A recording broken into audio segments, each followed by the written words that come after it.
जी, अस्सलाम वालेकुम। कैसे हैं आप? सब ठीक-ठाक है? आज उम्मीद करता हूँ चूँकि इस्लामाबाद में सर्दी बहुत बढ़ गई है, ठंड बहुत ज़्यादा है, हर तरफ लोगों के गले ख़राब, बीमारियाँ। तो ऐसे में आज हमने जिस शख्सियत के बारे में बात करनी है, वो पाकिस्तान के बहुत नामवर सहाफ़ी, एंकर, कॉमेडियन और इंतहाई एक एक एक उसकी जो पर्सनैलिटी है, उनका शुमार पाकिस्तान के उन 3 लोगों में से मेरी नज़र में तो उनकी एक पर्सनैलिटी उन 3 लोगों से भी ऊपर की है। उसकी वजह ये है कि जिस शख्सियत पे मैंने आज बात करनी है, उसका नाम है आफ़ताब इक़बाल।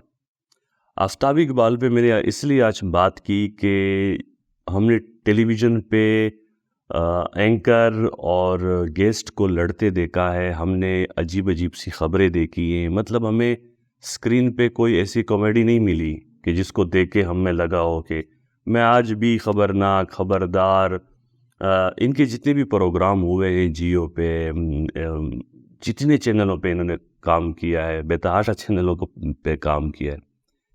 इन सब चैनलों में से जो सबसे बेहतरीन इनका काम है वो ये है कि स्टेज के जो अदाकार थे, जो कॉमेडियन थे, उनको एक खूबसूरत अंदाज़ और एक बेहतरीन अंदाज़ में आफ़ताब इक़बाल जो है वो लेकर आया टेलीविज़न पे।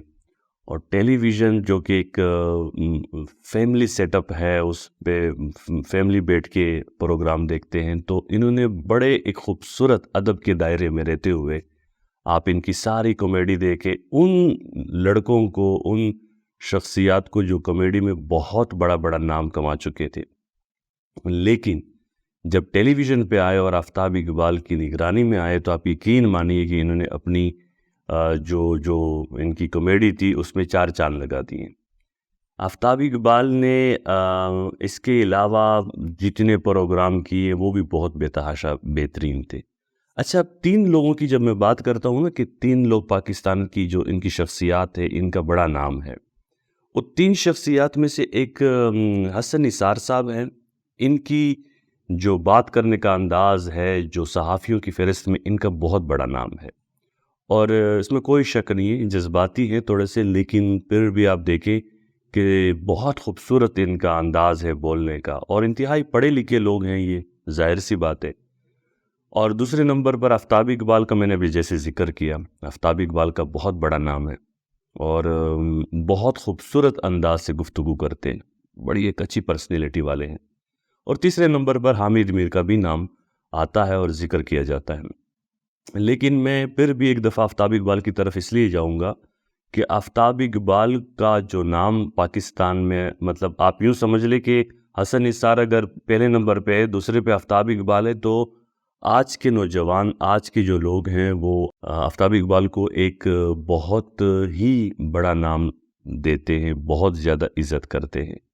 लेकिन बदकिस्मती ये है हमारे मुल्क में कि जब इस तरह पढ़े-लिखे लोग आते हैं और इस तरह की मेहनत करके अच्छी-अच्छी यूनिवर्सिटियों से पढ़ लिख के आ जाते हैं, तो फिर जैसे हम लोग हैं, बाकी जितने भी हैं यूट्यूबर है या मतलब जो भी हम कर रहे हैं, मैं समेत ये स्टेज शो के अदाकार ये इधर-उधर, क्योंकि इनकी जो फ़हरिस्त है वो एक अलग है, इनकी पहचान अलग तरीके से है। हमारे गिले-शिकवे ये होते हैं कि ये बड़े मग़रूर हैं जी, ये अपने आप को बड़ा कुछ समझते हैं जी, हम तो उसके सामने कीड़े-मकोड़े जी, हम तो ये। अब जितनी भी कॉमेडियन की आप बातें सुने ना, तो बात घूम फिर के यही आ जाती है कि जी हम तो बहुत ये तो आफ़ताब इक़बाल तो बड़े मग़रूर साहब हैं, इनसे तो बात करना, इनके साथ तो काम करना बड़ा मुश्किल है। हालाँकि इन लोगों ने काम किया, हालाँकि इन लोगों को पहचान मिली, हालाँकि इन लोगों को तरीका सिखाया गया बात करने का, टाइमिंग का और जुगते मारने का भी एक खूबसूरत तरीके से। एक होता है ना बड़ा बदतमीज़ाना तरीका। हालाँकि मुझे इनका एक सेगमेंट था जिसमें ये लड़ते थे, एक दूसरे के ऊपर चढ़ते थे, मारते थे, मतलब वो पूरा एक स्टेज टाइप एक सेटअप था, मुझे बिल्कुल वो नहीं पसंद था। उस पे मैंने कई कमेंट्स किए आफ़ताब इक़बाल के प्रोग्रामों पे कि ये जो लड़ाई एक दूसरे पे चढ़ दौड़ना और गिरा देना और एक दूसरे को थप्पड़े मारना, ये थोड़ा-सा ना तो इन्होंने फिर जो म्यूज़िक का तड़का दिया, बहुत खूबसूरत मालूमात शेयर की और अल्फाज़ों को और तलफ़्फ़ुज़ों का, और ये जो एक सिलसिला था, थोड़ा पेचीदा था लेकिन बहुत अच्छा था। तो कहने का मकसद ये है कि हसन निसार साहब पाकिस्तान के बहुत अच्छे एंकर और सहाफ़ी रहे हैं, और आफ्ताब इकबाल का बहुत बड़ा नाम है। हामिद मीर को भी अगर आप सोचें देखें तो हामिद मीर ने पाकिस्तान के लिए वही कैपिटल टॉक पे आज तक, जब से ये जियो का स्टार्ट हुआ है अभी तक, वो उसी जगह पे खड़े हैं अपने प्रोग्राम। और प्रोग्राम का आप हामिद मीर का देखें, मेरे लाख इख्तिलाफात सही हामिद मीर से, लेकिन एक बात है कि उन्होंने अपने प्रोग्राम का जो मयार रखा है गुफ्तगू करने का, बात करने का, मतलब आपको फजूल टाइप की कोई चीज़ वहाँ नहीं मिलेगी। उस प्रोग्राम का जो बैकग्राउंड है मुझे बहुत पसंद है, जो पार्लियामेंट हाउस की लाइटें और वो पूरा सारा, और वो हमें शुरू में लगता था कि क्रोमा श्रोमा या पता नहीं किस तरह का सेटअप होगा, लेकिन बहुत अच्छा उन्होंने वो सेटअप रखा हुआ है। तो कहने का मकसद ये है कि ये जो कॉमेडियनों की नाराज़गी है ना आफ्ताब इकबाल से, ये किसी हद तक सही नहीं है। इसकी वजह ये है कि हमें यही लोग पॉलिश करते हैं, यही लोग टेलीविज़न पे लेकर आते हैं, यही लोग हमें टाइम देते हैं, यही लोग हमें सिखाते हैं। तो हमने तो उन यूनिवर्सिटियों को, उन जगहों को देखा भी नहीं, हम तो बाहर मुल्क कभी गए ही नहीं थे। तो इन लोगों की बदौलत हम लोग बाहर मुल्क गए, घूमे फिरे, हमें मौका मिला, हमें चांस मिले, तो थोड़ा सा डांट लिया, थोड़ी सी बात कर ली, या थोड़ी सी किसी चीज़ पे सख्ती हो गई, या उन्होंने कहा कि जी हाँ मैं तो हूँ, तो इसमें कोई शक नहीं है कि आफ्ताब इकबाल मगरूर है। और मगरूर इसलिए कि उसकी जो परवरिश हुई है, उसका जो फैमिली बैकग्राउंड है वो इतना स्ट्रॉन्ग है, और जाहिर सी बात है ऐसे तो आपको बेतहाशा लोग मिलेंगे, बहुत सारे लोग हैं।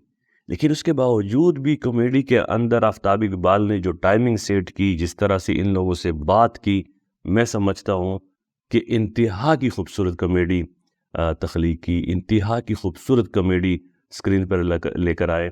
और इसकी सबसे बड़ी वजह यह है कि लोगों ने भी बड़ा पसंद किया, और लोगों ने तो क्या, पाकिस्तान के लोगों ने तो क्या, हिंदुस्तान के लोगों ने पसंद किया।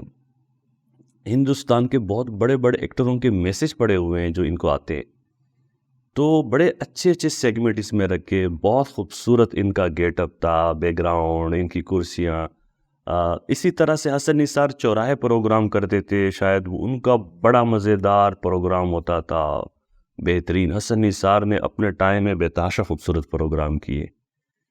तो ये इसलिए मैं आज कहना चाह रहा हूँ उन लोगों से, उन नौजवानों से, कि आप लोग छोटी छोटी बातों को लेके ना उस पे पूरा टीवी चैनल छोड़ के यहाँ से भाग रहे हो, वहाँ जा रहे हो, वहाँ से भाग रहे हो, वहाँ जा रहे हो, और ऐसे लग रहा है कि जैसे मतलब कॉमेडी ख़त्म हो गई, बस इसी 8 लोगों के बीच में कॉमेडी है। ऐसी नहीं होती। ये स्क्रीन चलता रहता है, ये रुकता नहीं है किसी के लिए। यहाँ बड़े लोग आए और चले गए, लेकिन आप क्या कर रहे हो कि आप अपने आप को ख़राब कर रहे हो, क्योंकि ये इतने बड़े बड़े नाम हैं, इतने बड़े बड़े लोग हैं, इन्होंने इतना, इनके पास इतनी मालूमात है। जैसे मैंने एक वीडियो में बात की थी कि अक्ल की बात होती है, किसी के पास थोड़ी है, कभी किसी के पास ज़्यादा है, तो जिसके पास ज़्यादा है उसको अल्लाह ने दी है, तो आप उसकी रिस्पेक्ट करें। हमारे पास अगर नहीं है तो हम क्यों उस चीज़ पे फाइट करेंगे कि नहीं जी मेरे पास नहीं है, उनके पास क्यों है। तो इसलिए मैं कहता हूँ कि पाकिस्तान में जो आफ्ताब इकबाल के काम है, जिस तरह से उन्होंने खूबसूरत गाने, म्यूज़िक, पुराने गानों को लेकर, और फिर मालूमात जो जिस तरह से वो शेयर करते हैं, बेतहाशा खूबसूरत। तो हमें लड़ाइयाँ और नाराज़गियों से निकल कर मुल्क का सोचना होगा, और मुल्क के अंदर ना हमने टेलीविज़न पे, स्क्रीन पे खूबसूरत खूबसूरत प्रोग्राम लेकर आने हैं।